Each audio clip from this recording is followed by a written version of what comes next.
ওমানের মুলাদ্দা এলাকায় চট্টগ্রামের রাঙ্গুনিয়ার 4 প্রবাসী ভাইয়ের আকস্মিক ও বেদনাদায়ক মৃত্যুর ঘটনাটি পুরো দেশ জুড়ে গভীর শোকের ছায়া ফেলেছে।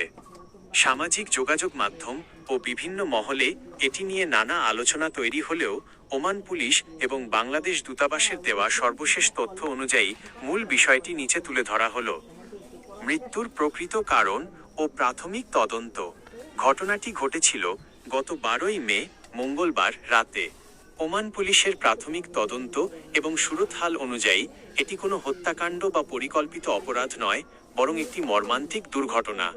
গাড়ির এসি লিকেজ ও বিষাক্ত গ্যাস। 4 ভাই একসঙ্গে ছোট ভাইদের দেশে ফেরার বিয়ে উপলক্ষে কেনাকাটা করতে বের হয়েছিলেন। ওমান পুলিশের প্রাথমিক ধারণা, তারা যখন গাড়ির ভেতর ছিলেন বা পার্কিংয়ে গাড়ি চালু রেখে বিশ্রাম নিচ্ছিলেন, তখন গাড়ির শীতাতপ নিয়ন্ত্রণ ব্যবস্থা এসি লক বা ত্রুটিযুক্ত হয়ে পড়ে। এর ফলে কার্বন মনোক্সাইডের মতো অত্যন্ত বিষাক্ত গ্যাস গাড়ির ভেতরে ছড়িয়ে পড়ে। অসুস্থ বোধ করা ও শেষ বার্তা। চট্টগ্রামের ওমান অ্যাসোসিয়েশনের তথ্য অনুযায়ী মৃত্যুর ঠিক আগে রাত 8টার পর এক ভাই ওমানে থাকা তাদের এক আত্মীয়কে ভয়েস মেসেজ পাঠিয়েছিলেন।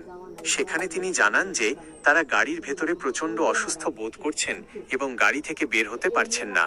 তিনি লাইভ লোকেশনও শেয়ার করেছিলেন, কিন্তু দুর্ভাগ্যবশত উদ্ধার করার আগেই বিষাক্ত গ্যাসের প্রতিক্রিয়ায় তারা অচেতন হয়ে পড়েন এবং মারা যান। ময়নাতদন্তের বর্তমান অবস্থা। ওমান পুলিশ গাড়ি থেকে নিথর দেহগুলো উদ্ধার করে প্রথমে রুস্তাক হাসপাতাল ও পরে মাসকাটের কেন্দ্রীয় মর্গে পাঠায়। ওমান পুলিশ ও বাংলাদেশ দূতাবাস নিশ্চিত করেছে যে মৃত্যুর শতভাগ নিখুঁত ও চূড়ান্ত কারণ নিশ্চিত করতে মেডিকেল ও পোস্টমর্টেম ময়নাতদন্ত রিপোর্টের আনুষ্ঠানিক প্রক্রিয়া চলছে। প্রাথমিকভাবে এটিকে অ্যাসফেক্সিয়া বা বিষাক্ত গ্যাসে শ্বাসরোধজনিত মৃত্যু হিসেবেই দেখা হচ্ছে। কোনো ধরনের রহস্য বা অপরাধমূলক সংশ্লিষ্টতা এখন পর্যন্ত পাওয়া যায়নি। নিহতদের পরিচয়। নিহত 4 ভাই চট্টগ্রামের রাঙ্গুনিয়া উপজেলার লালানগর ইউনিয়নের 5 নম্বর ওয়ার্ডের বন্দারাজার পাড়ার মরহুম আব্দুল মজিদের সন্তান।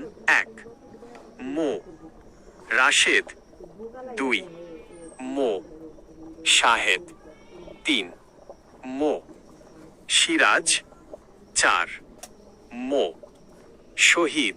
পরিবারের 5 ভাইয়ের মধ্যে এই 4 ভাই ওমানে থাকতেন। মে মাসের 15 তারিখ শুক্রবার 2 ভাইয়ের বাংলাদেশে ফেরার কথা ছিল এবং বাড়িতে বিয়ের প্রস্তুতি চলছিল। কেনাকাটার আনন্দ মুহূর্তেই পুরো পরিবারের জন্য এক নির্মম ট্র্যাজেডিতে পরিণত হয়েছে। বর্তমানে ওমানে বাংলাদেশ দূতাবাস ও স্থানীয় প্রবাসীরা আইনি প্রক্রিয়া শেষ করে দ্রুততম সময়ে তাদের মরদেহ দেশে ফিরিয়ে আনার চেষ্টা চালাচ্ছেন।